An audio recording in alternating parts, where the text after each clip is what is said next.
Hey now, welcome to the dirty side of the track, America's leading Formula One podcast. I'm Brian, that's Rob. This week was the Emilia-Romagna Grand Prix. It was better than I anticipated. Or maybe I was just hating on it too much. How you doing, Rob? I'm doing good, thanks.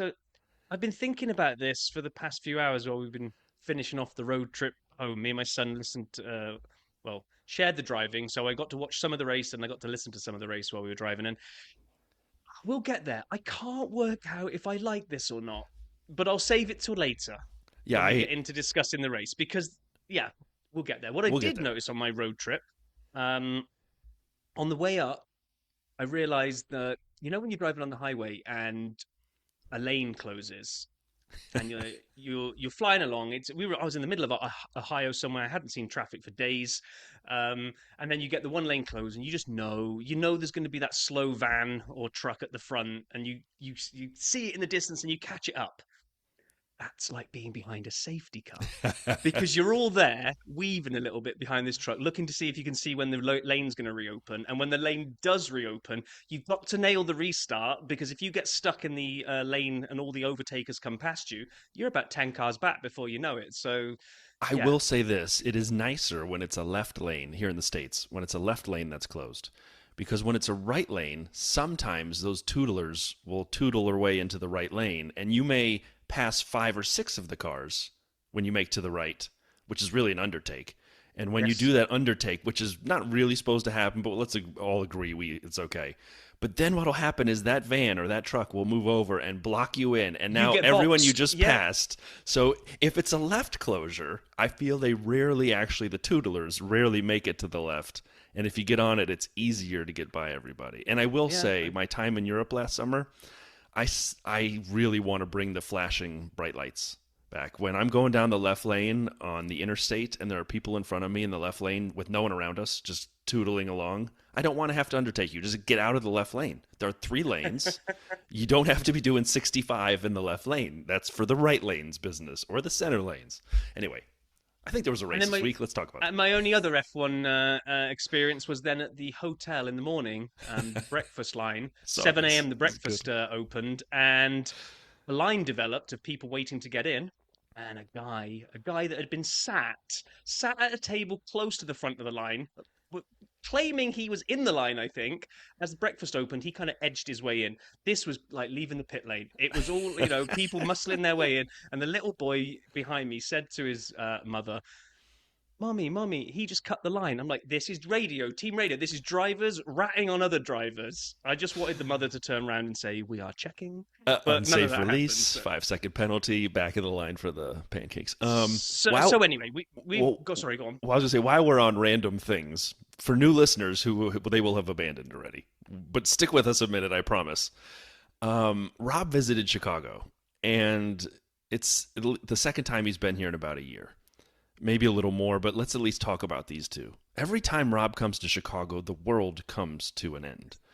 So last summer, Rob was here. He came out to visit me, took the train out from the city, and he got off the train and was wondering, what is all that noise?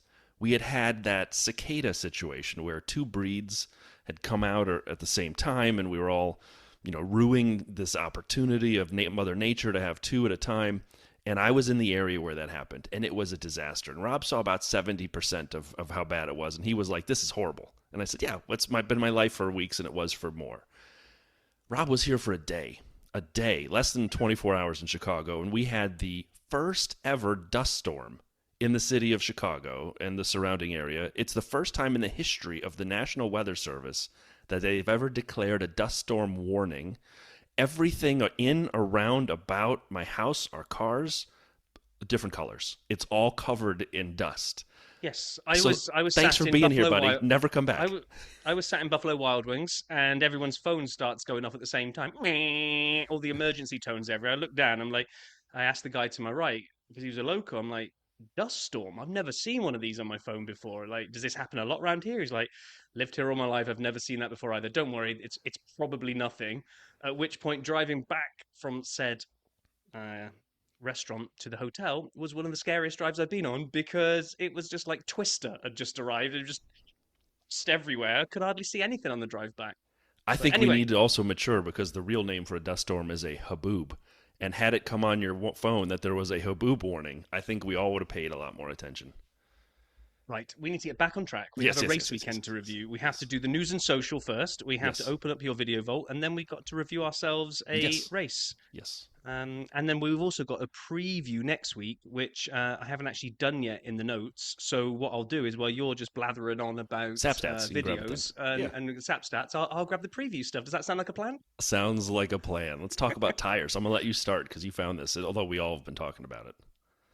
Yeah. So this is one of the things that is on my mind to talk about later about whether it works or not. But Pirelli brought out the C6 this weekend. It was only going to be for street tracks originally. It's the softest one in the range. And they were going to see how it goes, because while they're not allowed to change compounds during a season, what they are allowed to do, apparently, is propose how they allocate them at races. Mm-hmm. So they were like, well, yeah, if the C6 performs okay, maybe at other races, rather than always being sequential, like C1, C2, C3. Not always maybe sequential, but usually sequential. Usually they go, we go C1, C3, C6, or, 2, 3, 6, 2, 3, 5, whatever it might be. So they're just thinking it might give them more options, but yeah, we'll see how that panned out when we get to the race review. We will. And we have, just for the record, was it 2 years ago? We had a non-sequential set of tires, and we freaked out on the podcast and did some research. And it does happen. It's rare, but it does actually happen. Did they just do it once as an experiment and bail on it ever since? Because they've never done it. It's very rare when it's when it's non-sequential. I can't remember, but you never know. I mean, it's since we've had these compounds, at least I can only remember the numbered compounds as opposed to the super softs and all the rainbow colors. The new F1 trailer of the movie is out. Another trailer. It's like the second or third I think I've seen, but they call this one the official trailer because it has a little less driving and a little more of the story. I can't wait. I was already going to be there. I know, but I put that one in the video vault this week, so let's keep our powder dry on that one. All right. So then, do you grab this one? It was yours. I did. I saw a video this week of Martin Brundle receiving the Order of the British Empire, the OBE, from the British royal family. Obviously a driver and now a commentator. I think his services for motorsport and sports broadcasting, really the latter, is why he got the OBE. He's been doing this a while. He's a fantastic commentator, and Prince William presented him with the award at Windsor Castle. Now, Rob, I don't understand OBEs and MBEs and all the other different distinctions awarded by the royal family. Is he now Sir Martin Brundle? Is the OBE the same thing Lewis has? And can I quiz you on more royal things like this to make you look like you don't know? This is not something that I really pay that much attention to. There are lots of 3-letter acronymed awards given out, which I just think they should just be knighthoods, and you should actually have to get on a horse and go into battle and defend the country in order to get one. That's what a knight does, right? So since it stopped being that, I'm not really sure. Yeah, move on. Right, okay, this is one that this is one that gets a little bit techie. And I think I understand it, but I'm going to try and explain it. And then if Brian glazes over, I'll know it made no sense whatsoever. So aerodynamics engineer Martin Buchan, I don't know. It feels like it should be Buchanan, but there's too short for that. Exactly. I was going to say Buchanan, and then I ran out of letters, and I'm like, where's the rest of the name gone? Anyway, there was there wasn't an 8-year-old doctor. That would be stupid. There was a doctoral thesis that he did 8 years ago, which makes a lot more sense, where he researched the use of phase change materials while working at McLaren in 2017. So what are phase change? Well, people are starting to look around at why McLaren is able to keep their temperatures of their tyres within the optimal range, which allows them to stay quicker for longer, and they're doing way better than anybody else. And Red Bull started throwing accusations of they were putting water in the tyres to keep it cool the FIA cleared them of this week, so that wasn't happening. And this is the bit that I didn't understand. They didn't literally mean water inside the tyres as such, but inside the brake drum that the tyres are mounted on, there is a interior channel. And if you were to put liquid through that, water cool it from the inside, you would cool the brake drum down and therefore cool the tyre down. And that's not allowed. You're not allowed to do that. But you can decide what you want to have the inner surface of that brake drum lined with.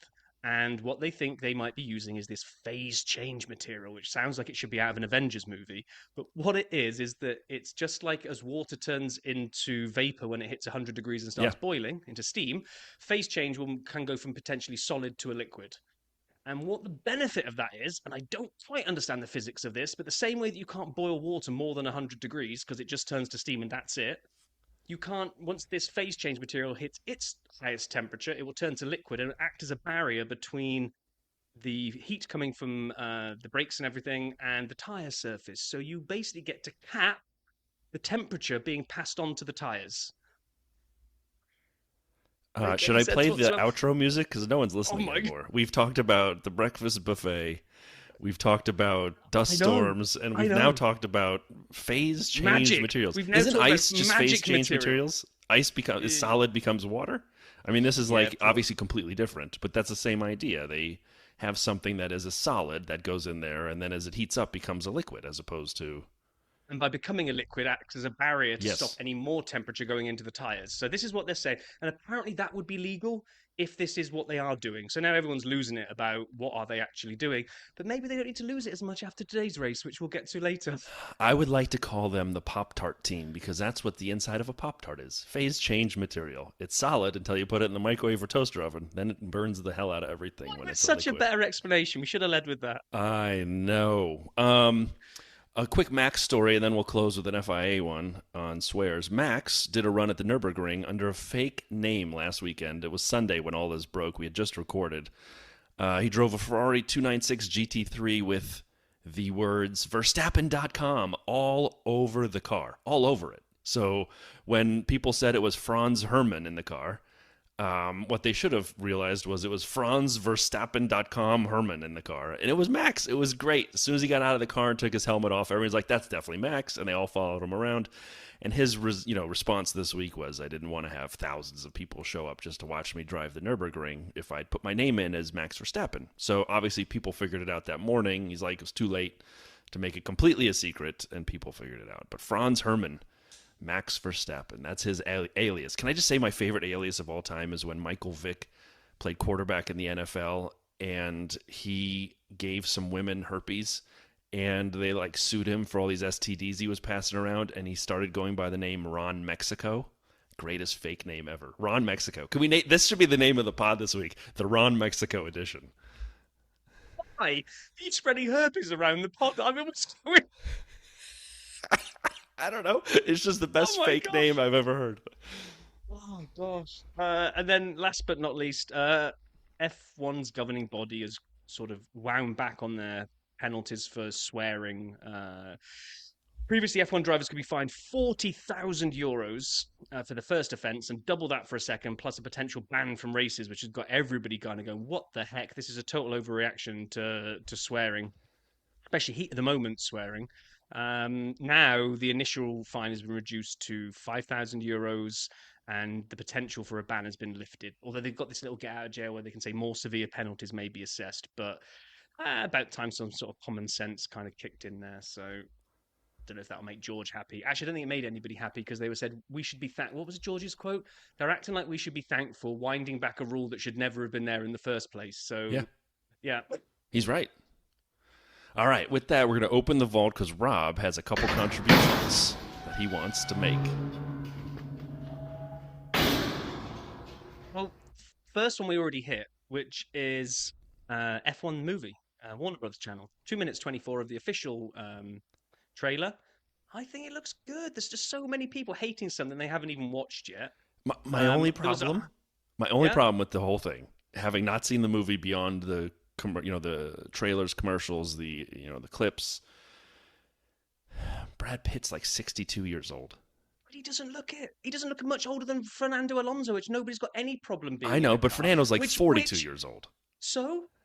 But if he looks the same, like there's this thing called a movie. This was my best I know. comment I saw I'm online. with Right? you. Thing I'm called just a saying. movie where There's we no need to other suspend actors. disbelief, right?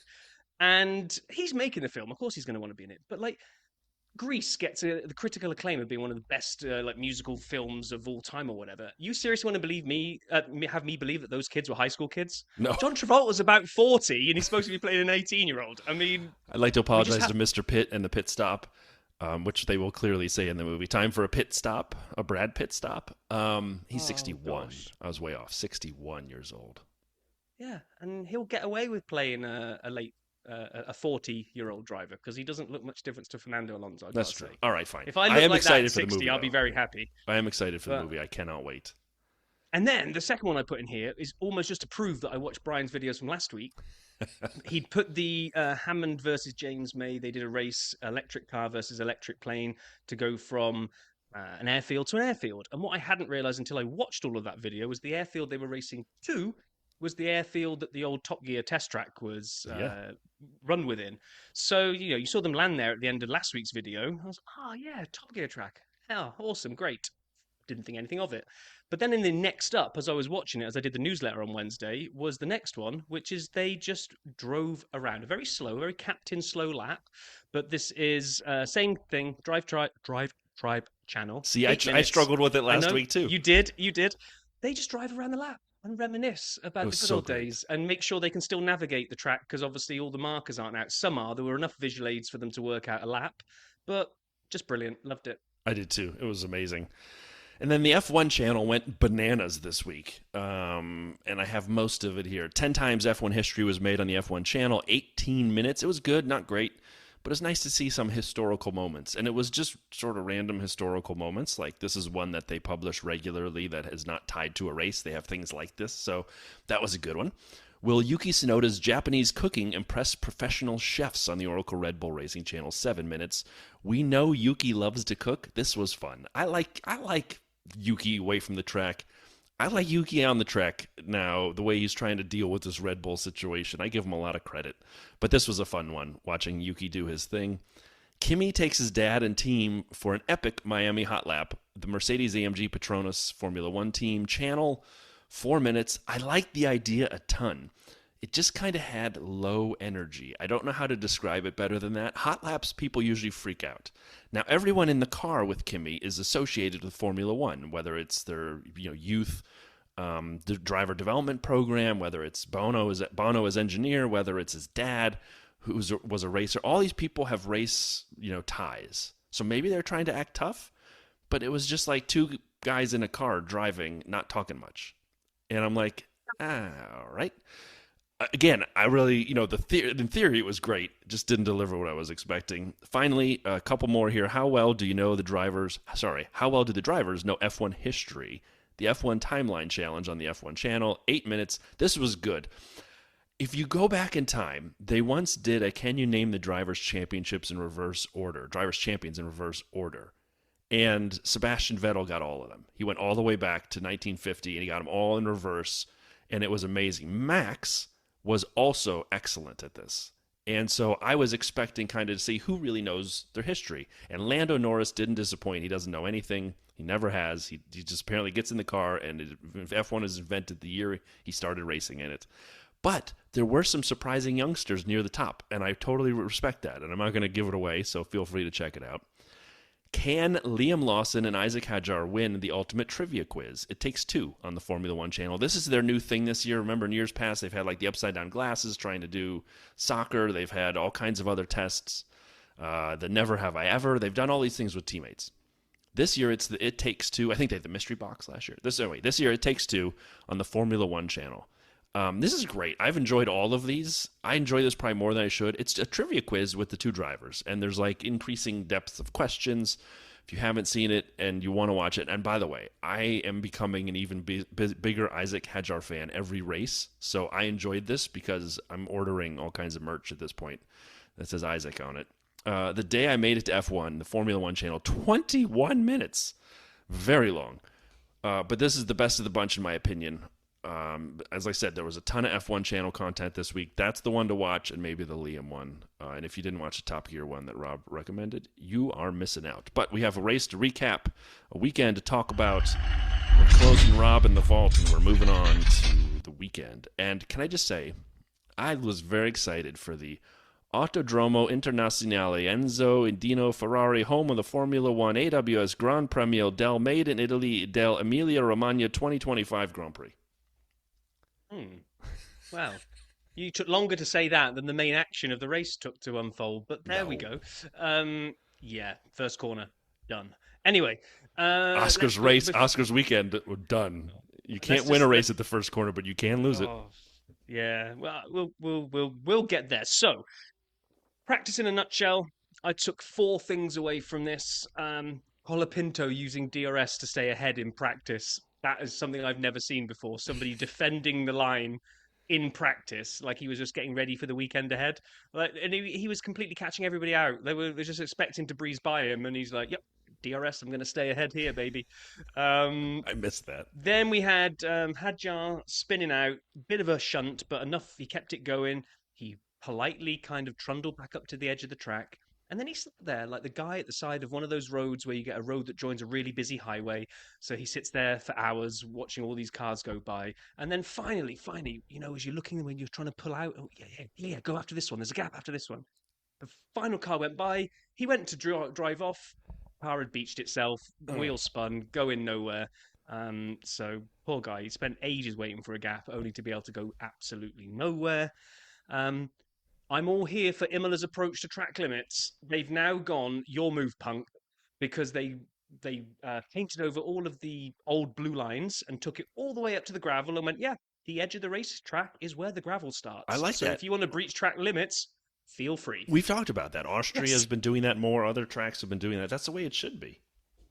Yep. And then last but not least, the C6. Yeah. I First wrote this race, in first time. practice before we even see Qualy. Yeah. C6 are looking like they're going to be a letdown. Question? Well, we even going in, we were talking on the Discord how these are quality tires. Like they don't anticipate. No one anticipated seeing them in the race. The only person who even mentioned the soft tire in the race was Charles when it was Hail Mary desperation time at the end of the race. He's like, "What about a soft tire?" And Brian's like, "Question? We will not even check that. That's not going to happen, Charles. We have like Yeah. 16 laps to go. These won't last 5." And it's even debatable if they were any good as a Qualy tire, as we'll get onto now. Yeah. So we go into Quali, and we've got Harry Benjamin and Anthony Davidson in the commentary box, which just shows you how little they anticipated people caring about Imola. It was the breakfast of champions for me. I decided to have chips and salsa on a Saturday morning for breakfast watching this, but I was out of tortilla chips, so I had a baked Lay's and salsa situation going, which it was actually pretty good. I guess I'm not gonna lie, it's not the way you would normally do it. It was a good salsa. And then I turned the quali on, and oh my God, Yuki's in the crash fence, upside down, flying around. But we didn't see that at first. We didn't see that. We see him facing the wrong direction. His car definitely damaged.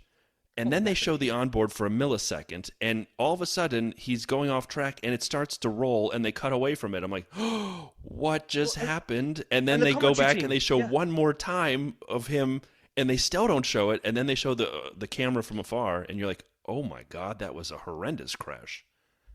It was, but not only does it a horrendous crash, and just glad that Yuki was okay, but Yes. it always seems to be the way with the second Red Bull car that anybody that has a big crash always seems to manage to do it in order to screw Max's lap. It just always happens. Max had just gone purple. You're right. He was on Max a had hot just lap. yeah, he was on purple sector 1, purple sector 2, red flag crash. And he'd used And it used to be the same with 97% of those Checo. tires. Yeah, Those not terrible that it would tires. matter, but it always seems to be whether it was Checo doing it, Liam. Like if someone was going to have an accident in the second Red Bull, they would always time it perfectly to mess with Max. Well, so then the part that blows my mind is we're under, like 2 weeks ago, 2 races ago, we had a red flag like this in Quali.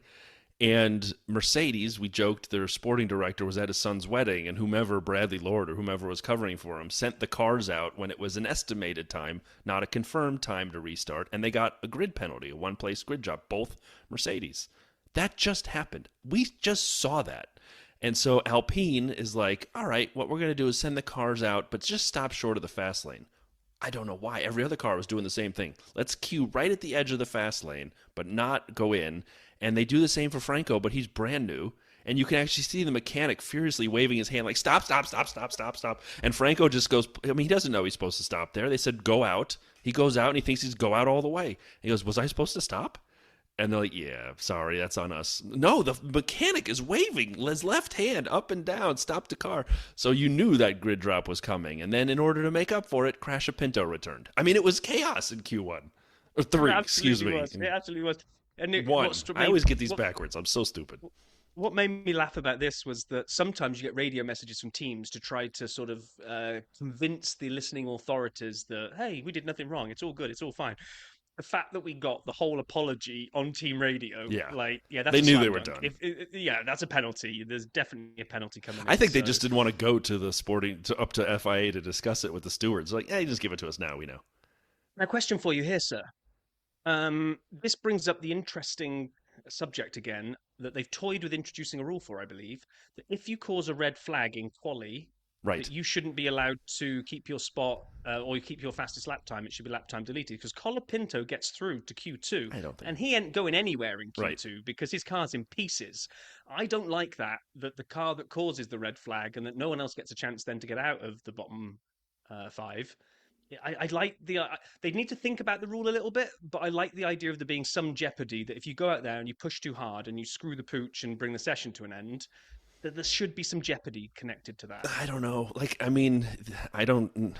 I can see the merit of it, but a few years ago, Lando, I think at Imola, I think it was wet. He set a pretty good lap and then slid off the track, kissed the barrier, no damage, yellow flag. Everyone's final laps were aborted and didn't count, and he got to get pole or something like that. You go back to Monaco years ago. Remember when Charles had pole, and then on the last round of laps in Q3, he just kissed the wall by the swimming pool, lost his front wheel, crashed, and everyone was red flagged, and no one got any time in, and he was pole.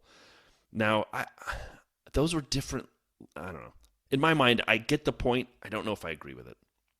I think it's worth them taking a look at it. But like I say, it would probably be riddled with controversy, however they kind of came up with the ruling as to what would do. So maybe it's best to leave it alone. Well, we lost in Q1. We lost Yuki. We lost both Haas and Behrman, and we should probably talk about that in a minute. We lost both Haas and Behrman and Ocon, and we lost Hulkenberg and Lawson. So then we sat, after 2 red flags, we sat debating the timing of Behrman's lap. Did he get it in before Colapinto's red flag? And it ended up saying that the race director had hit the red flag button 2 seconds before we saw Behrman cross the start-finish line, so it didn't count. But it took them 25 minutes to figure that out. And we sat there for the third massive stoppage, waiting to start Q2 as they figured this. I don't understand. And why does... You were funny on the Discord. Are these Ferrari electrons trying to go around the track to make the red panels go up? Because they were not on. Andy Tails, you're right, buddy. I saw your note. The board was not red when Behrman crossed the start-finish line. Yeah, and this is the bit that I'm not 100% sure of because, Andy was making the joke about how can it take 3 seconds from dropping the red flag to the red flags being seen on all the screens because electrons tend to move at the speed of light. So then that got me thinking, looking at the wording of what the FIA came out with, like the command to throw the red flag was given 3 seconds, I think it was nearly, not 2. I think it was like 2.7 seconds before Ollie Behrman crossed the line. So I'm like, the command? So there's somebody somewhere that's too important to actually push buttons and just turns to his minions and says, release the red flag. And then it took 3 seconds almost for somebody to go, which button's that again? Yeah, the big because red that's one. the only way you can explain the gap. Because Andy's right. If the person that is dropping the red flag pushes a button, that's instant. There is no 3 second delay unless they've got some really screwy electronics, which is why I made the joke about was it Ferrari installed? Because, it's just... But anyway, long story short, Behrman's lap didn't count. He got flagged to get out of his car, even though he was sitting in the garage all kind of optimistically hoping he was going to take part in Q2, and he didn't. So I did like the fact that Kick Sauber sent Bortoletto out even before it had been officially decided. They sent him out to the front. They were just all in. They were like, "Yep, just Let's go. make them take you off the track." I mean, Exactly. so we go into Q2, and Q2 was fascinating to me because it was kind of a nothing burger until the very, very end, and it got very, very crazy because as we're watching this whole thing, Antonelli, Hamilton, and Leclerc are safe, but barely. And so we're watching this go around the track, and all of a sudden, Pierre Gasly puts in a monster lap, moves himself up to 8th, and Antonelli drops into the relegation zone. You're like, whoa, Kimi, you've been so fast. You were sprint pole. Yeah. What happened here in Miami? What happened here? And then both Aston Martins, with their upgrades/downgrades, no one was really sure at this point because Lance made them look like downgrades in practice. We're like, are these upgrades? Question. And then they were. Alonso goes but only on the medium tires. only on the medium tires. Yes, they did not like the softs. They were the only people using the mediums at this point. Like, the mediums are for us. And then both Astons come through. Alonso into 6th, Stroll into 7th, and both Ferraris drop to the relegation zone in Q2. And we're sitting here losing, of course, Colapinto, who didn't have a car to run. We had Bortoleto was eliminated, and then the 3 I just mentioned, Antonelli, Hamilton, and Leclerc. Wow, in Q2. I know. It's crazy. It's crazy. And then, I mean, Q3 was great. We had a brilliant lap from Piastri to get pole. But what just blew my mind is just look at that leaderboard. Russell in 3rd on mediums. And this, for me, whereas the C6 experiment completely fell apart. Yes. The C6 was brittle and could never be a race tyre because all it's going to deliver is rocket pace in quali, and then it will fall off a cliff after about 3 laps. Okay, fine. Had that been true, that would have been great. If everybody that strapped on C6s went like 3/10 quicker than everything else, fantastic. But so many cars were getting much better performance on the mediums. Well, me, that makes the C6 a complete pointless tyre because it's not quicker and it won't last. Agreed 100%. Some cars found pace on it, some cars didn't. But this is the point. It's not a... not everyone drives a Dallara chassis like an IndyCar, right? People eat their tires at different paces. And clearly the Aston Martins, and it turned out the Mercedes, maybe it's Mercedes power, I have no clue. But the decision was mediums worked better for those teams versus these super softs than the C6. But we had Oscar put it on pole, Max 2nd, George, as you already said, on the mediums in 3rd, Lando 4th, not his greatest quali. He admitted it afterwards. And then Fernando Alonso 5th in Q3, which is amazing, followed by 2 Williams. Yeah, I know. I loved it. I loved the order of this. And this is where I'm going to say, and I know you've got some crash stats that you may want to get into, but I'm just going to hit my this is where I'm confused about my enjoyment levels of this weekend. All the ingredients were there. All the recipe needed to make a really tasty cake or whatever you want to make, right? All the ingredients were there. We'd got a good front row. We'd got Aston Martin coming back to the party. We've got Williams looking spicy. We've got people that are out of position that are going to have to make charges back up through the field. So everything was there to be a good race. And what I think happened, and we'll get to it as we start kind of going through, is that this sport is all about timing. You against the clock, right? But also sometimes timing of other things outside of your control can just happen at exactly the wrong time and completely make or break a race. I got where you're going. Sometimes things happen and you'll go, oh, well, this is going to be so good. Sometimes things happen, you're like, oh no, that's just ruined everything. And that's how I feel about today. Yes. I'll get into all the things I enjoyed. There was a lot to enjoy about today. Agreed. But my overarching feeling is what could have been. I know. Feel... I'm with you. I want to talk about that too, and I'm going to try to do it in a way where I don't sound like an old man. Because that every time I've rehearsed what I'm going to say, which is once, it comes across like I'm telling F1 to get off my lawn. Can I just say this before we get into Colapinto? There were 7 constructors in Q3. Not a single one of them was a Ferrari. I know. Thanks. How do Ferrari allow 7 different constructors to beat them in quali? At Imola. Forget Imola. Any track. No, because they turn up and they always Rainbow put extra Road juice. in Mario Kart. You cannot be a Ferrari in your backyard and have 7 constructors. That means there were only 2 that didn't beat them because they're one of the 10. So it was what? Sauber and Haas were the only cars that didn't have put at least one car above them. Friggin' embarrassing. If I was Fred Vasseur, I'd walk out of there and put on a disguise after that mess. Speaking of a mess, Franco Colapinto, we really like, at least I like him. I think he's got talent, he's fast, but he crashed a lot last year, and we said that about him. We joked, we called him Colapinto. You got to get that under control, right? He's got the pace, though, that Logan didn't have in that Williams, which is why Williams, I think, tolerated all of his crashes at the end of the year, because one of the reasons they binned Logan were all the crashes. Yeah. Slow with crashes. Franco's at least fast with crashes. Franco raced in a handful of races last year. Towards the end of the season for Williams, he finished 3rd in the Destructors Championship in a handful of races. Checo was 1st. He doesn't have a drive anymore. Albon was 2nd. He was pushing too hard in a bad car, and I'm making excuses for a driver I like. And then Franco was 3rd. 3rd. He raced like 6 races or something like that, ridiculous, and he finished 3rd. He crashed a ton. He crashed at Azerbaijan. He crashed in Brazil in Qualy and the race. He crashed in Vegas. He crashed in Qatar. He crashed in Abu Dhabi. Now he crashed in his first race back at Imola. That is not the way to make this team work. And I recognize this is his first race at Alpine, and he's on loan and will eventually go back to Williams or whatever, yada, yada. And he's a fast driver. But when you saw him in the race today, which we're about to talk about, it seemed like he was so deathly afraid of making a mistake, he was slow. Like that edge that Colapinto has was gone because he did not want to get off the track and crash. I feel like Flavio took him aside and said, "You crash it this afternoon, buddy? Doohan's back in already." I don't know. He looked like a rock. He was so slow in this race. Anyway, so then we got to the race.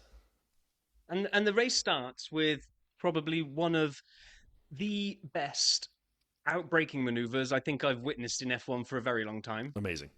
Which is just Oscar looked like he'd absolutely nailed the start. It was like almost, I thought, just visually, I thought, oh, was that a false start? Because he seemed to be away so quickly once the lights and George was right behind him too. Right behind him, and going up to the first corner, oh, Oscar's got this, that's that. And then Max just came from nowhere on a set of brakes that he obviously had full trust in, given how much he's been bitching about his brakes over the past few races. Fully trusted them in Imola. Phase change material at Red Bull now too. Definitely, probably was. The brakes turned from being soup into real brakes and just grabbed hold of that. And it was brilliant because when that happened, you can sense it. You can sense all the Max haters waiting for the elbows out moment that they can latch onto and kind of go, "Oh, that's what he did there. Look what he did. We all hate Max. Look what he did." Look what he did. Did a brilliant overtake where he was completely within the rules. Didn't once even nudge Oscar, even a threat of nudging him off. Just went, "This is my corner. I'll see you later, pal." And it was brilliant. It shouldn't be surprising that the 4-time champion does anything that surprises us anymore. His weekend at Brazil last year in the rain showed us the immense talent he has, which, in case anyone hadn't been paying attention to the 3-time champion when he did that on his way to, was that post-Vegas? Was he ready for? Regardless, that late braking maneuver, he was even with George, right? So when you look at the onboards, he wasn't near Oscar. George was up Oscar's trumpet. Max was next to George. The whole pack starts slowing down. Max is like, "Nah, I'm going to wait another 20 yards.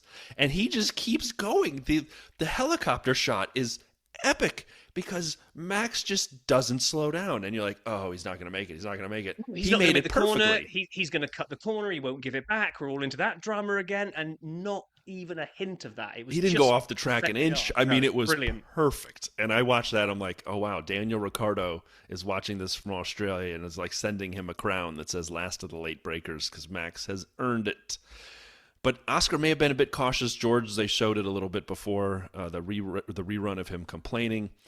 Franco was dropping back a couple spots. We had a few things happening. And then, like, it was either later that lap or early the next, Gasman and Charles kind of get up past Isaac, and then they are battling each other.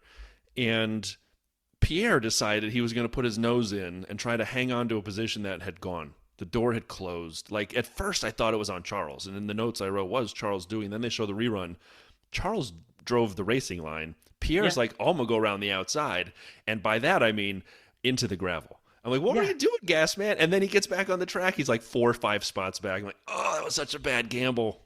Yeah, it was just like he forgot there wasn't any track out there. And one of the commentators, now I don't want to beat up on the commentators. I am going to come to this later just to show the difference between experienced commentators maybe versus newer ones. But they said, oh, yeah, it's probably because they're used to all the runoff areas at other tracks. So he just assumed there was track out there.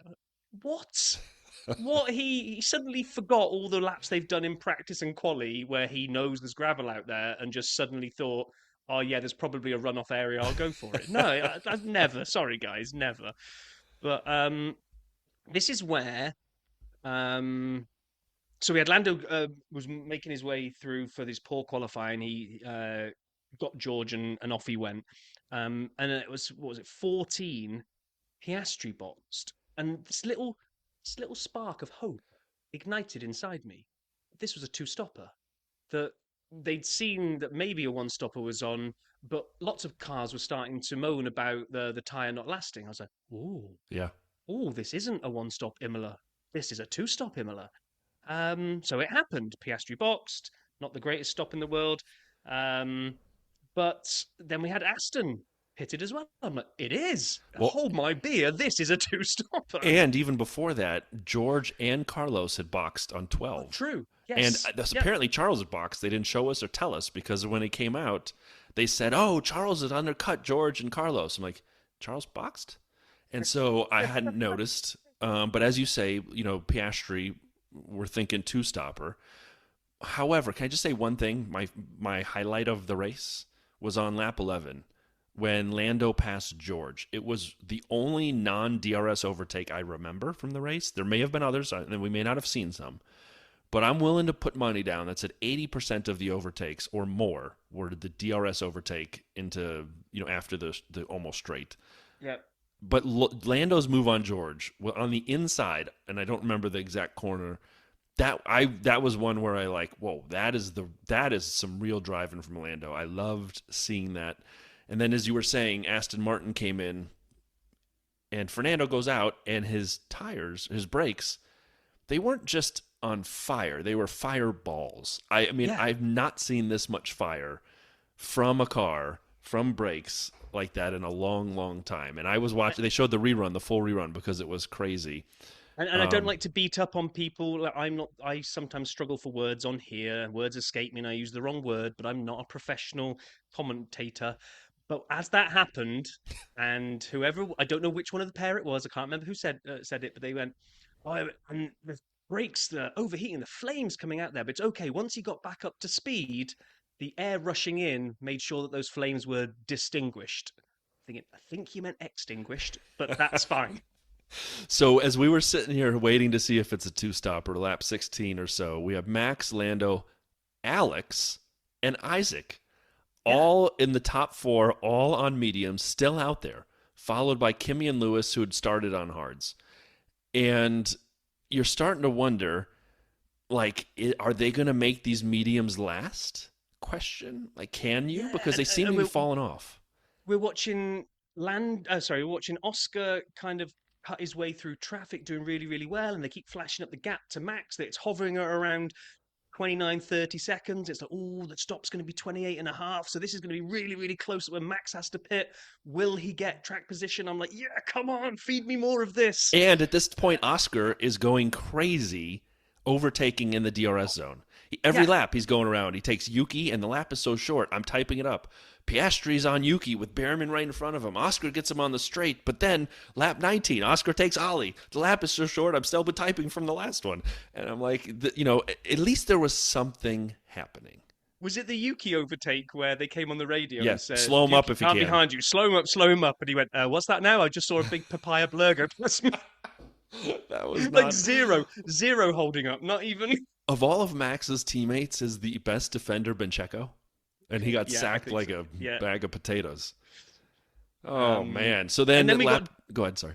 I was going to say we just got like George moaning about like the back of his car wasn't stuck on properly or something. I didn't quite understand what he was moaning about, but it seemed to go away again. So I doubt cars just fix themselves when you're driving. So Well, this is another one to go into George's bucket of random stuff like is it raining? rain for sweat or yeah.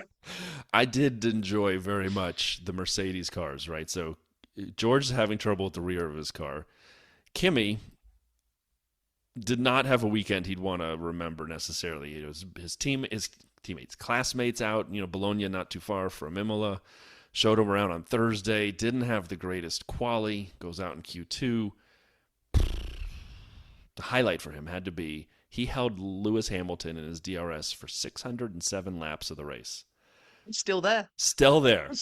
And that's his old seat, Lewis's old seat. So Lewis is looking at the back of his old car for, we'll get to 34 laps. It took Lewis 34 laps with DRS for almost all of them for him to get past Kimi Antonelli. I don't know how Lewis Hamilton didn't lose his mind. I mean, this is one of those 34 laps, and he had DRS, and he couldn't get past him. His old seat.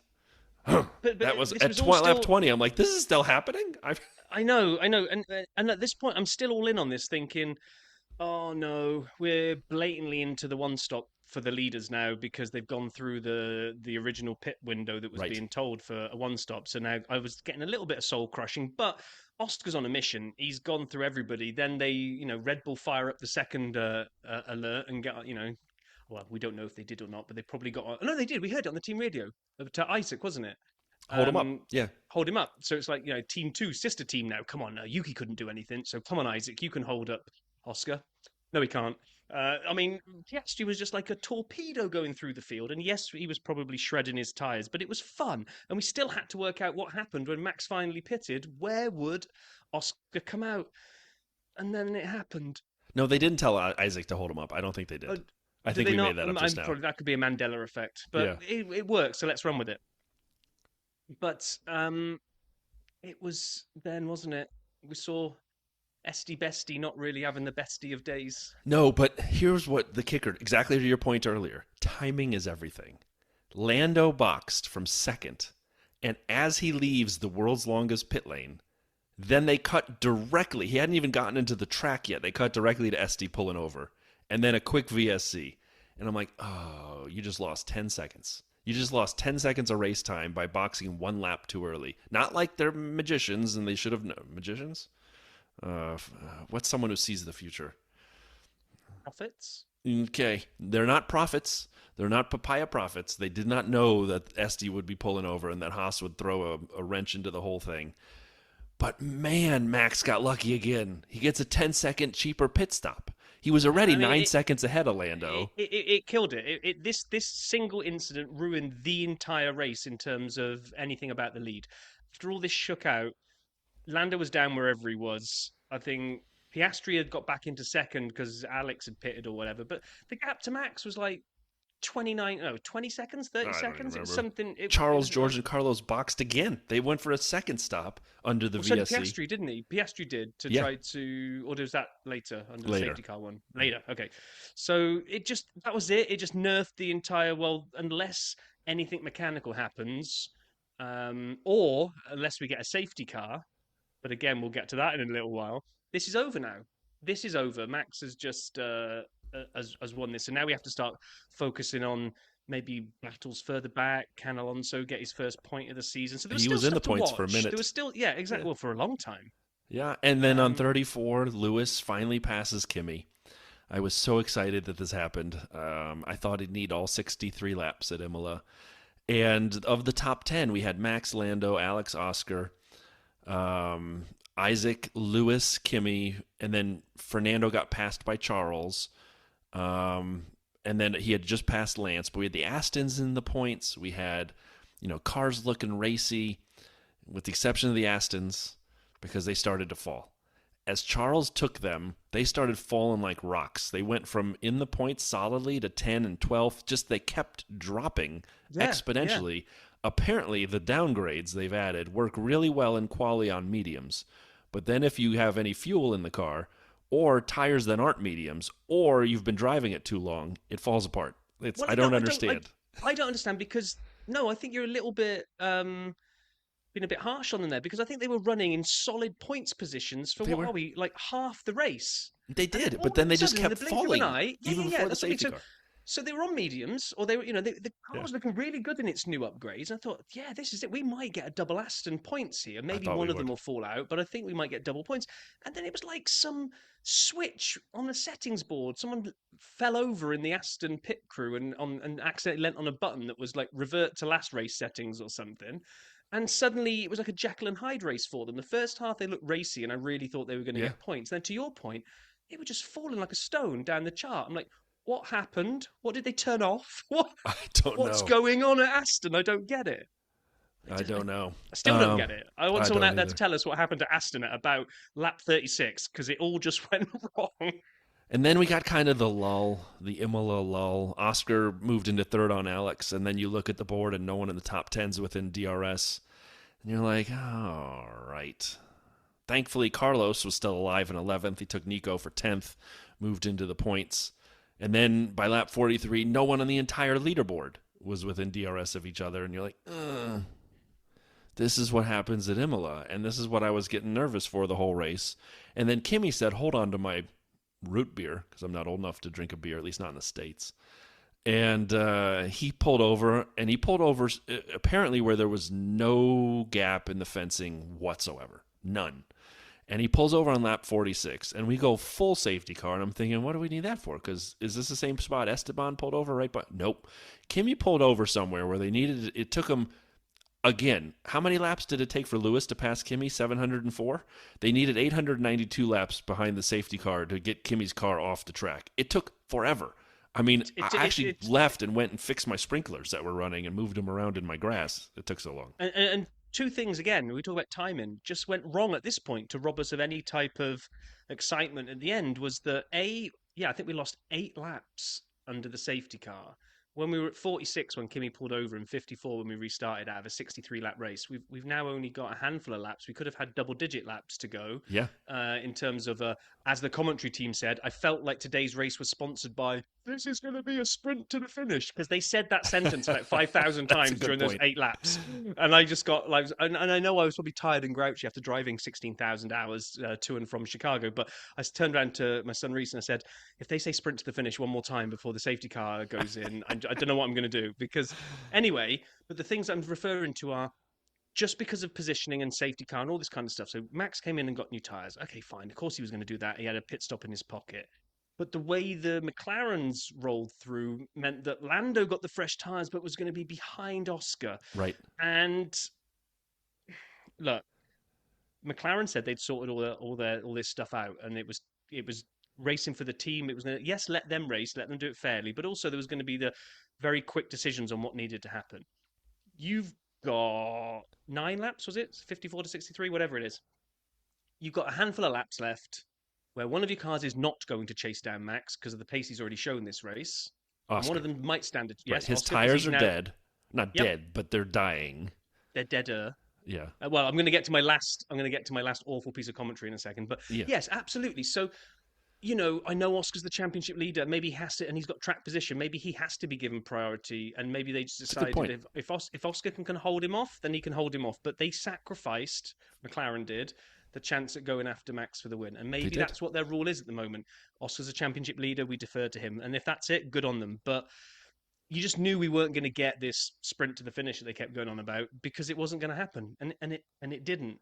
It took him 4 laps for Lando to get by Oscar. Max already had a 4 to 5 second lead at that point, and I don't think he was pushing it too hard. I think he saw that Oscar's tires were dead. Lando was having trouble getting past him.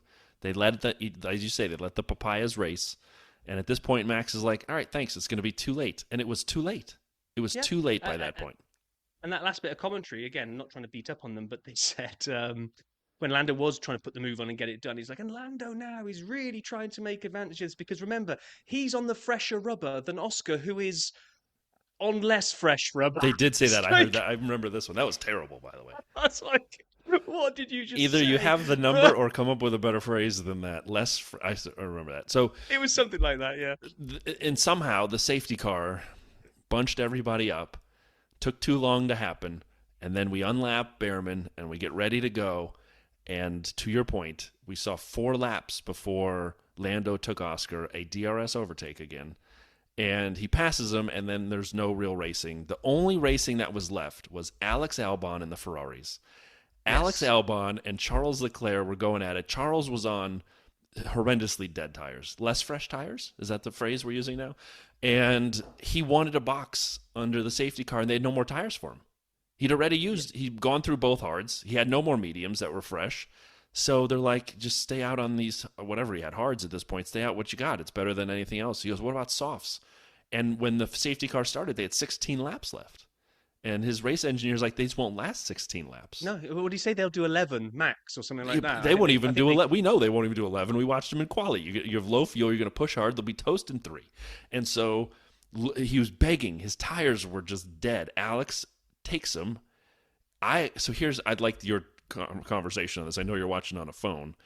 I thought, again, when I first saw it, kind of like the Charles and Pierre situation, I thought Charles pushed him off. But then I watched the replay again, and I think Alex stuck his nose into a spot where he wasn't entitled to the corner. Charles did a racing line. I don't think Charles did anything wrong necessarily. And then they get on the radio later and tell Charles to give the spot back to Alex. And I'm like, why? Are we not allowed to race anymore? Or the NFL, they have a rule about what is a catch. And I hate this rule. I hate this rule because now it's like you have to have the possession of the ball, 2 steps, and a football move for it to be considered a catch where you have possession. And then if you lose the ball or you go out of bounds or you fall down and get tackled, that counts as a catch. But anything short of that, if you fumble it or lose it, it's not a fumble, you never had possession. And the idea that they're trying to adjudicate this on a replay to watch these 2 steps and the football move is kind of like this idea, well, do you have significantly more of your car alongside the car in front of you that you're trying to overtake if you're trying to take the outside of the corner? What kind of word salad garbage is that? Let him race, and if you're pushing him off, you're pushing him off. I do not think Charles pushed him off. I love Alex. I love Charles. I watched this many times, and I agree with Anthony Davidson. I thought Charles did nothing wrong. I don't think he should have gotten a penalty. Alex went off the track. Lewis takes Alex as he rejoins. Lewis then takes Charles. So now we're back to a Charles-Alex race, and they tell Charles to give him the corner, or give him the position back. He gives him the position. Here's my problem. Alex got passed by Lewis because of that move. So if they're going to give Charles an investigation and a potential penalty, which I guess they short-circuited by giving the spot back, Alex never would have let Lewis by necessarily. So, Alex got hard done on both ends of this thing, no matter how you weigh it. I don't think Charles should have gotten a investigation, let alone have to give it back. But if you're going to do it, then at least do it right and give some kind of because Alex got screwed by losing out to Lewis. Yeah, I don't like this whole. When did this come to be? When did we arrive at the fact that we needed to have rules about how you go around corners? Because I've been watching. Again, I'm going to sound like the grumpy old man here, but I've been watching Formula One for many a year, and we never worried about any of this. And the drivers worked it out amongst themselves as to what was fair racing and what wasn't. And if you really did something naughty and really caused something, and it was obvious, crash and it was obvious, then you got penalised. So we now seem to be kind of in this cotton wool.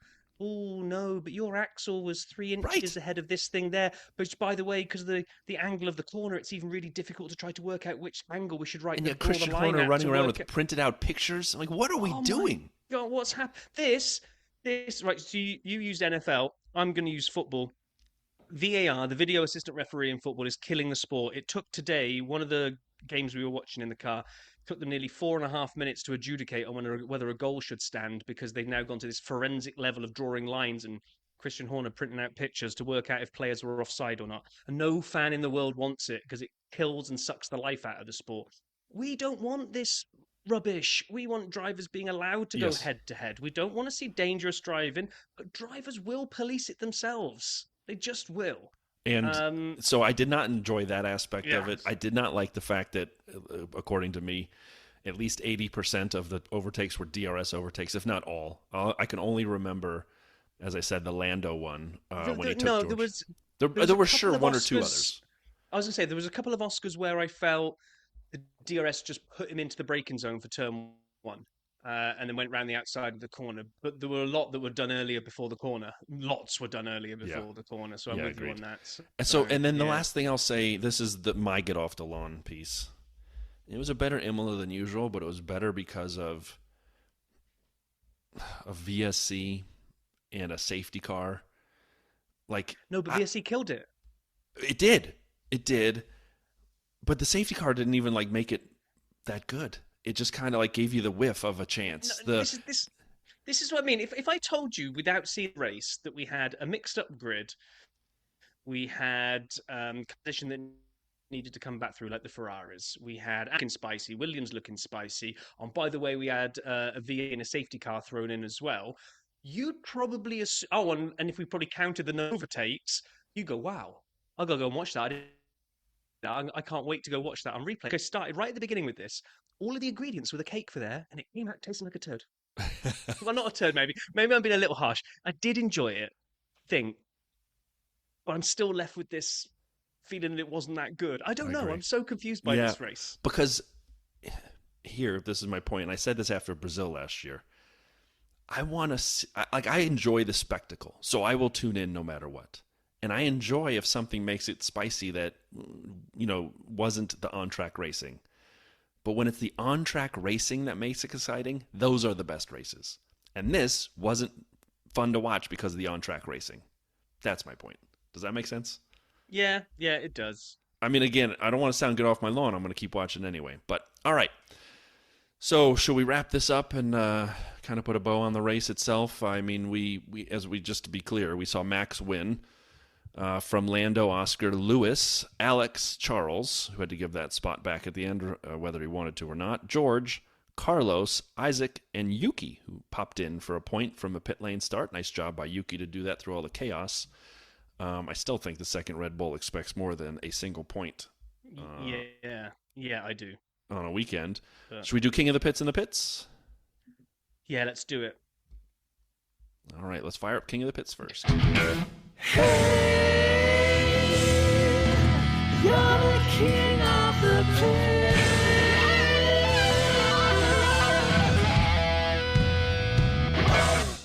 All right. It's easy for me, Max Verstappen. He's 4-time champion. He's a great driver. He put on one of the best first corners in a long time. He took the title of King of the Late Breakers from Daniel Ricciardo, and he did nothing wrong the rest of the race. Plus, he's also lucky. He rubbed a genie, got 3 wishes, and said, make the VSC and safety cars help me out more than anybody else. And he won. Max. Yeah, so it's not Max for me. Because, yeah, okay, nailed the first corner. And then if I'm just going to give him the fact that then he did nothing wrong and then he got lucky twice, that feels like takes away a lot from Alex Albon. That is just, if we look at but say Lewis Hamilton as well, because if you look at the finishing positions, Hamilton qualified down in wherever it was, down in the doldrums with Charles. In fact, and Charles as well. You got 4th, 5th, and 6th there. Hamilton, Alex, and Charles. Brilliant recovery. Well, especially the Ferraris, brilliant recovery drives. But I'm thinking that car should be up there. So do I give them the credit? I kind of want to give it to Hamilton, but I'm just going to say Alex Albon in that Williams. I just think did brilliantly. Was unfairly penalised. Still managed to hang on in there. So for an overall race weekend and delivering more than I thought Williams would this week, I'm going to give it to Alex. I agreed. I love that. I love that call. I was excited for Alex as well. And let's talk about the pits. You're the pits. I mean, I feel like this one's harder for me than it should be. I mean, Esteban didn't do anything wrong with his car retiring. Antonelli's car gave up. He didn't have the greatest of weekends, but he's a rookie. He still did fine. He held off Lewis for 4,000 laps. The Saubers aren't good, so I just don't want to penalize Bortoleto. Whatever happened to Aston Martin, I don't want to give it to either of those guys. That thing just fell off a cliff. Ollie Behrman, boy, I feel like should be doing a little more, but I'm going to give it to Colapinto. Colapinto only finished in front of Behrman and Bortoleto. The gas man looked racier most of the race than him, and he crashed in Qualy and caused a bunch of damage. So, yeah, I'm going to give it to Colapinto. I know it's the first race back. I should give him more dispensation, but like I said, it went through everyone else towards the bottom half of the grid. I don't know who else I would necessarily give it to. Yeah, I think I have to agree with you because it's like at the moment he's kind of crash or nothing, because even the commentary team picked up on it that they said, "Oh, he's got into a rhythm now. He just wants to bring this home." And kind of after the big crash that he had in Quali, he's just kind of nowhere today. He's not on the edge, and he's just sort of at the back with Behrman and Bortoleto. And it's like, well, he's going to have to work that out, because if the moment you're a crash risk, and the moment you don't, you're at the back, never looking dangerous on anything, then yeah, I think I've got to agree with you. Unfortunately, I've got to give it to Colapinto. Yep. All right. We actually have a report from Paul. Have you listened to it? Do you know what it is? I have no idea. He wasn't at Imola this week, so he was watching the race in his house. But it is he short. Still sent us in a report anyway, so we'll put it in unless we have to take it out. But of course, it's Pitlane Paul.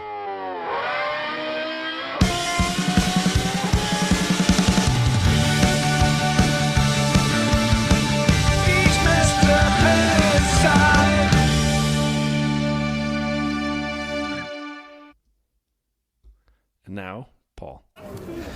Friday, play golf. Went to the spa. no one watches practice. Saturday, I watched qualifying. Big crash for Yuki. Good to see Colapinto step up. Apart from that, pretty average. Sucked for Ferrari. And I saw the first 2 laps of the race. Then I went to watch Arsenal. I sort of saw the end result. Wasn't breathtaking. Was it not? Fantastic for Ferrari and Lewis. Apart from that, yeah. Anyway, Monaco next.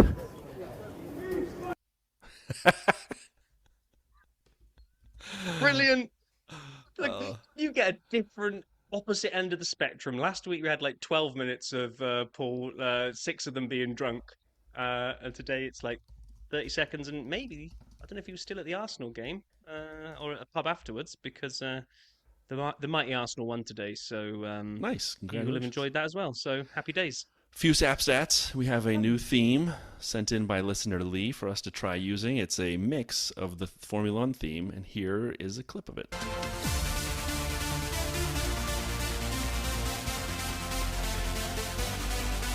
Sap Stats Imola edition. It's better. It's longer. Right, it's, pause. Yeah, it's good if you play more of it. Yeah, we need. This is a call to arms. Somebody might have already sent one in, but you can do it again. We need more listener-created Sap Stats jingles because we've lost. It used to be like play one of the traditional ones. Play one of the listener ones. One of the proper ones that used to come in and go Sap Stats. Sap Stats. Hold on, we got one more that was also brilliant.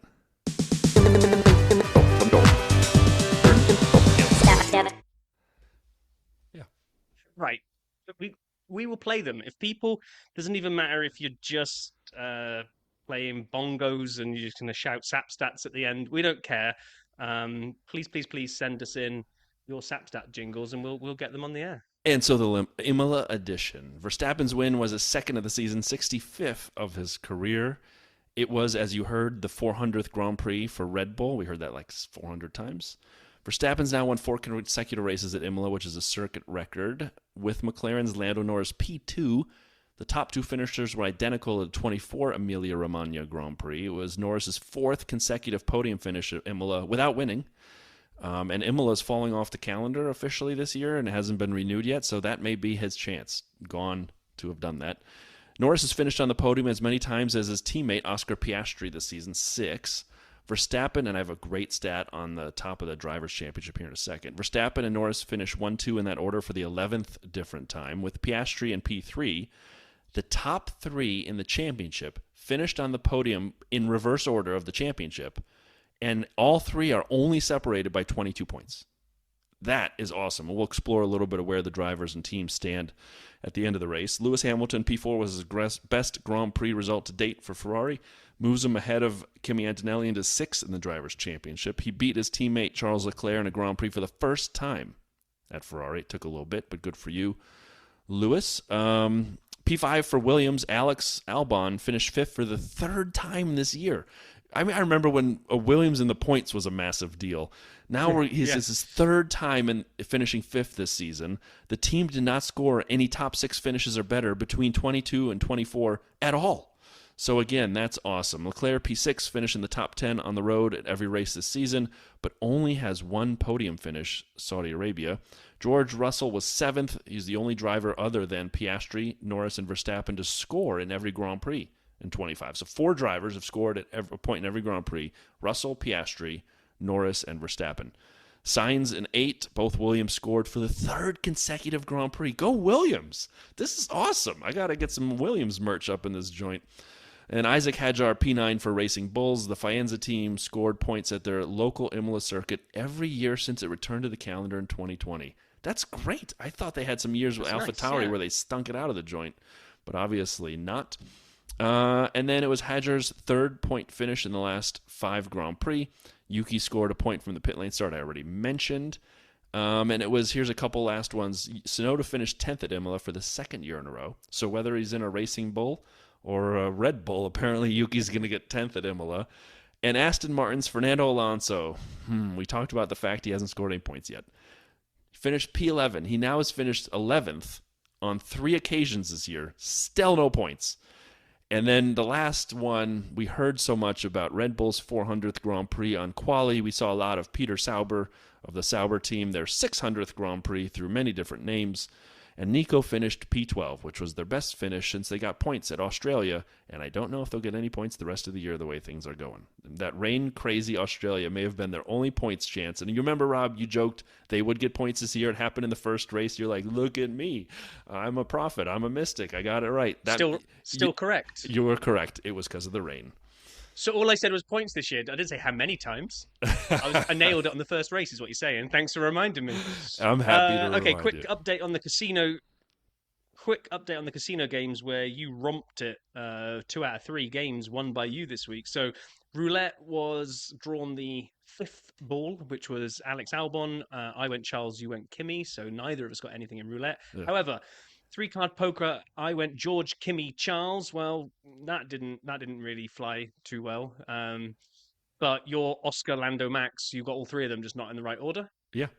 So you win the hand there. And then in blackjack, well, as soon as I was skimming down here to see what was what, I remembered that I picked Max last week because I didn't believe in Red Bull's pace and thought he might get like 4th and get me a decent amount of points. No, he won, got me 25 and sent me bust. You got George and Charles. I didn't add it up, but I think that's lower than 21. So yeah, so you won that hand. So yay, you. And so after this race, Oscar still atop the table, followed by Lando, followed by Max. 22 points separating the total of those 3. A little bit of a dip then, 25 points to George in 4th, pardon me. And then 38 points back further, Charles in Ferrari in 5th place, followed by his teammate Lewis in 6th. And then, as I already mentioned, he just passed Kimi, who's now 7th. Alex Albon sniffing around there in 8th, only 8 points behind Antonelli. So we have a fascinating Drivers' Championship shaping up. I will say I'm still surprised. Of the zeros on the board, Colapinto, Bortoleto, Doohan, Lawson. Okay, I saw that coming. Maybe not Lawson, because he was in the Red Bull to start the year, but I see where he is now. Fernando Alonso has 0 points. Ollie Behrman is 6. Nico Hulkenberg is 6. Isaac Hadjar is 7. Pierre Gasly is 7. Fernando Alonso is 0. I know. And then as you start looking over at the constructors, obviously we've got McLaren. Even though they didn't win today, they've extended their... They extended? Yeah, they do. Do they? I can't remember. 18 and whatever it is. Yeah, you get more than 25 points for second, third combined, right? So they've extended their lead. They got 279. Mercedes are second with 147. I was going to say Max, but Yuki scored a point again today. So Red Bull are third with 131. Ferrari, if they get their act together, 114. Not too far back from Red Bull. Their turnaround from Qualy to the race today really helped that kind of being massively... if they hadn't scored points and you got Max winning and Yuki in 10th, then it would have been awful for them. But that was a good comeback drive from Ferrari in the end there to keep them in the hunt. Be interested to see what happens there, because I don't see Yuki suddenly getting any better and trouble in the top end of the points. But I think he might now, if he gets settled into 10, maybe he can get like 9, 8, 7 and kind of settling into that area. Ferrari needs to up their game. If they do... They may chase down Red Bull as well, but that'll be interesting. We got best of the rest, right? I mean, it's McLaren running away, and then it's Mercedes, Red Bull, and Ferrari all within 33 points of each other for second. Yep. Yeah, absolutely. Although, I don't know that Ferrari will catch Mercedes. Maybe they will. Maybe Mercedes only 16 ahead of Red Bull. Live in hope. I know, but when you see points on the board and can say only, you watch races and go, how are Ferrari even still that close? Because they've just been terrible, but... Anyway, that is that. Have we got a fantasy update? It probably hasn't finished calculating yet, has it? I have it open. I will tell you right now. It looks as though it has. So, I don't see the word provisional. We'll assume that it's done. If it changes, we'll obviously let you know. But for the Emilia-Romagna Grand Prix, congratulations to High Fives. Oh, man, I'm sorry. I'm going to mess up your name. CD? Sam? Good job, 203 points. Followed by Dan Tyrion, who's my cousin, who doesn't know a thing about F1. So to everyone who has less than 173 points, you should be ashamed, embarrassed, disgusted, repulsed. It's vulgar. That Dan is second with 173 points. Good job, Dan. Followed by Trevor Hutch, 13, 173 as well. Busan the Noobs, 168. Nancy Heartily is a good boy, 167. Daniel, who's playing on Renato's team from last year, Blacks for Strap-On, nice move, 162. Kuki with Chris Azuzu, 154. Tim with Naomi Watts, I can't say, 152. Look at Az go with Hot Gas Noises Derriere. And Soledad with Tire Degraders, 149. Now, I finished 21st this week with 117 points. I had a lot of negatives. I had Mercedes, thanks Kimmy, -5 points. I had Gabriel Bortoletto, -4 points. I had 0 out of Colapinto. Just not a good week. Where did you finish, Rob? Do you know? I can look. If you don't. 16th or 17th. I got 126 points, so not too far ahead of you. You beat me by 9. Good job. I only got Bortoletto negative. I had Hadjar got me 4, Piastri, Colapinto, Russell, McLaren, and Racing Bulls. I'm so glad. I decided to. I didn't feel good about Haas, so I decided, I got a little bit of money that Haas had gone up in a previous week. So I thought if I swap them out, I can afford Racing Bulls now and drop them in instead. So that's probably the main difference. I didn't get any negatives really other than Bortoletto. Well, top 5 in the whole league at this point. Andrea, L Plan 1, F1FantasyTools.com, F1 Fantasy Tools in second. Gavin, 44 Forever, Adam, Fan Amp Fantasy HQ, and Andy, Tails I Win, in the top 5. So 3 of those are fantasy experts, which means the rest of us are doing pretty good. Yeah, well, I'm slowly clawing back the gap to you. So that was another 9 points today. I still haven't used any chips, though, yeah, buddy boy. Yeah, and the other point is you're paying attention to the fantasy algebra stuff, so at some point you'll be able to afford a much better team than me. So I'm trying. I'm trying. That. At least I remember to put my team in on like Andy. Oh, that's mean.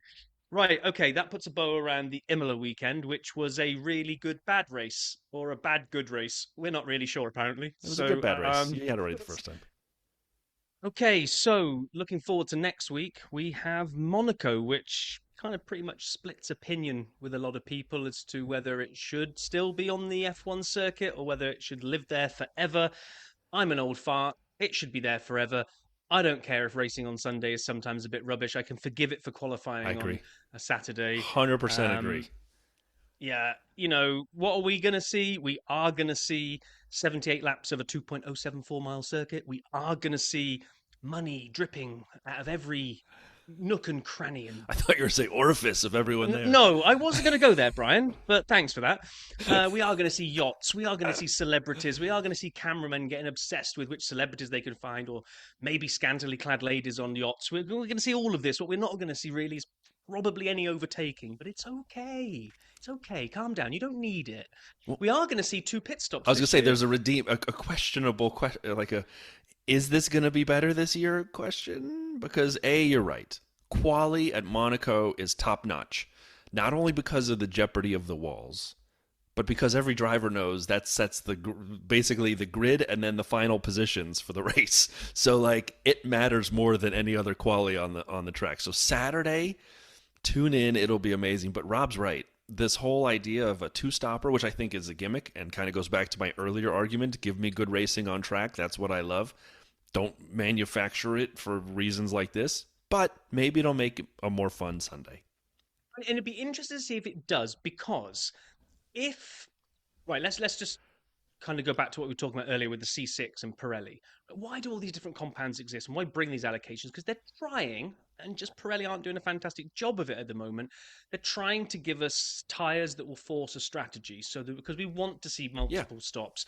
But also beyond multiple stops, we don't just want to see everybody knowing that everybody's going to pit on lap 28 and everyone's going to pit on lap 54 and that's it, done. We want strategies to be able to play out, and some people go long, some people go short, some people run different orders.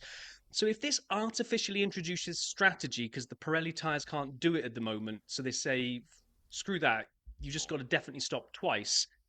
I think now, because the tyres would last, and we know they could one stop, we'll get to last year's snooze fest shortly, but because we know that the tyres can last all day here, I really think this opens up the windows of when people would choose to make their 2 allotted stops. And exactly, because you don't want to come out into crazy traffic.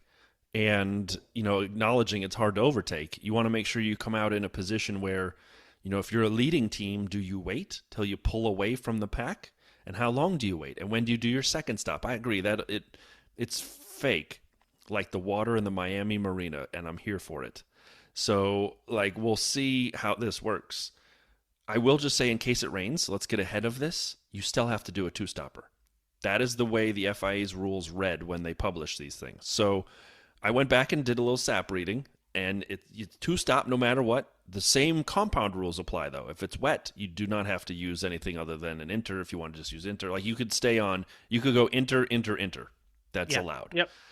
But if it's dry, you do still only need to use two compounds. So you could go like hard, medium. You could do it whatever you want. You still got to get two compounds in if it's dry amongst your stops. You don't have to use all three or anything like that because there's two stops. So yeah, Saturday, and then we get to watch the two-stopper and see if it makes a difference. Yeah, exactly. So there's a couple of other little tidbits around Monaco. Part of the Triple Crown that includes the Indy 500, which is this weekend. Have I missed it? Was it today? I think it's next weekend. This weekend's Qualy. I think it's Memorial Day weekend. Okay. Okay. And Le Mans. So that's the Triple Crown. Only Graham Hill has won it. And Montoya, if he is still active, I wrote this note last year, so I haven't checked to see if he's driving in other series at the moment. But Montoya potentially and Alonso are the only active drivers to have won 2 of 3. So there's all these rumours all the time that Alonso is going to come over and win the Indy 500 one year. But we'll see. If we look back at last year, oh my gosh, it was a snooze fest. It was the world's worst Monaco Grand Prix for one huge reason, which is the rule that we hate about being able to do whatever you like under red flag conditions.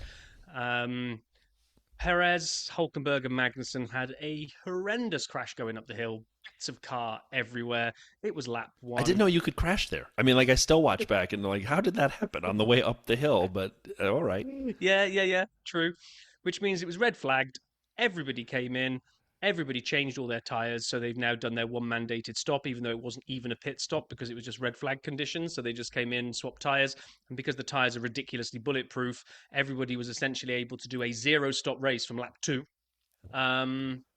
And people just drove around knowing they need to protect their tyres. I think Max made the famous statement about you should have brought a pillow.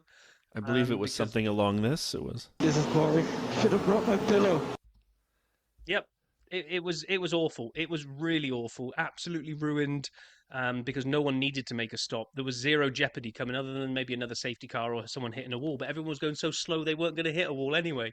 So, it was a bad one. So hopefully we and the worst thing was it was an awful Monaco Grand Prix. Yet, you couldn't help but be happy and sentimental about the fact that Charles finally won his home Grand Prix. So while it was great to go, yay, Charles finally won in Monaco, you're like, yeah, but it was rubbish. So it is actually the same day as the Indy 500 this year. Sunday, May 25th. We'll get both races, Monaco and the Indy 500. I'm going to put a bet on that Alonso doesn't win both. I don't think Alonso's going to win either. Yeah, true. I mean, this will come down to, like you say, who hooks up that qualifying lap and gets themselves on the front. I think as long as you're on the front row, this isn't necessarily. I don't have the SAP stats here as to the pole to winner conversion rate, but It's got to be one of the with two stops. If you're first or second on the grid, I'm not sure it'll stand back to third and fourth. It will depend on pit stops. If your team screws you up and costs you a second at standstill, maybe you'll get undercut or get loose positions in the pit stops. But usually you're really looking at the winner coming from the front row of the grid, I think. Yeah. First or second is going to bring home the bacon, as they say. You would have to think so. And unless the two-stopper somehow rears its ugly head and people think could we hear the word undercut at Monaco? Probably not. But you never know. I will say, one driver that has an outside chance of winning is me. I ran it last year in the summer. I'm really good at the track now. And you're not, though, are you? Because now you're going to force me to put the Pitlane Paul review video in our newsletter this week again, to where he critiques your driving ability. Do it. Not only did you start in the tunnel, which is the most ridiculous decision anybody has ever made, when they say they're going to drive a lap of Monaco, you want me to actually stop on the road in front of the auto club? You didn't need to stop, but maybe you could have pressed record at the point you went over the start line. What kind of time do you think I got to run it twice? You could have done it once, but just press record when you started. Anyway, it's a good video, and Pitlane Paul does tear it to shreds, which is fantastic to watch. So we'll put that in the newsletter this week. In terms of the repeat winners there, Ayrton Senna leads the way with 6. Graham Hill and Michael Schumacher have 5. and then we have Alan Prost on 4, and then we have to get down to 3 wins to find a current winner. So you got Sterling Moss, Jackie Stewart, Nico Rosberg, and one Lewis Hamilton. And then a whole gaggle of them in with 2, which I'm not going to read all of those, but in there we have Alonso and Verstappen. So we're going to have 4 winners. No, 3. Can't count. We're going to have 3 winners on the grid this year, and I will probably go out on a limb and say only Max has a chance of adding to that total out of those 2. You don't think Charles and Lewis? You don't think Charles and Lewis have a chance? Oh, sorry, Charles is. Yeah, he's got 1. Of course, he's got 1 win, hasn't he? I didn't go down to the ones, but will we see a papaya name? Will we see a Piastri Orlando added to that list, do you think? Don't know. What if it was? What if it's Isaac? What would you do if the Racing Bull has enough in a low downforce? Isaac pulls one out of the bag on Saturday, pops it on pole, and then just runs a DRS train for the rest of Didn't Ocon get a? What doesn't he? Didn't he get a pole like a few years ago? Something crazy happened, or he was made it into.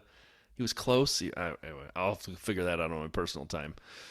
Didn't Olivier Parnis win Monaco once? Yeah. In sort of really bizarre situation. Wasn't that 96 though when no one finished?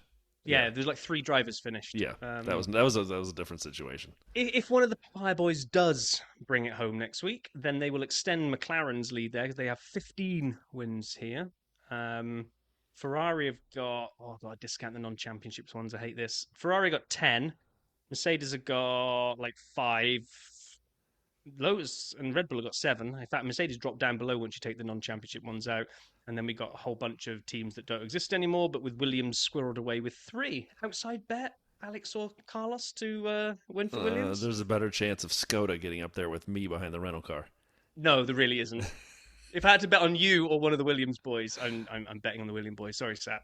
That's all right. That's okay. So, yeah, it'll be one of those intense Saturday sessions that we're like looking at Qualy, and then we'll just make the best of the scenery. There'll be things that happen in the race, there always are. It just, please don't let it be a red flag disaster, although at least we'll have, even if they did that and the still red flag counts as one of the stops, maybe it doesn't though. Maybe red flag doesn't count as a pit stop. Maybe you've got to actually physically do 2 stops, so maybe even a red flag couldn't ruin this. Nah, I bet it does, because if maybe not, the tire compound rule is the reason the red flag allowed it to happen last year, but exactly. Now with the maybe 2 stops. Maybe this could be an idea they could take forward to other circuits if it works. Because if Pirelli can't deliver the tyres that force strategy, maybe a different way of forcing strategy would be good. I guess so. Well, I guess we'll find out. We'll find out in 1 week's time. Come back and join us to recap Monaco and look forward to Spain. We hope everyone has a wonderful week. We will talk to you all soon. Be well. Be safe out there.